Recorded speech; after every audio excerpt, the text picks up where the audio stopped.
Hijo mío, este reloj perteneció a mi padre, el mayor Chambursi. Antes su padre se lo había dado, después de la guerra, el capitán Gruglum.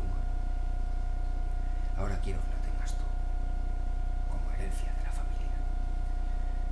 Te pertenece.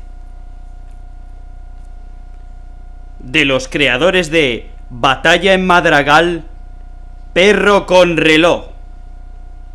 Próximamente.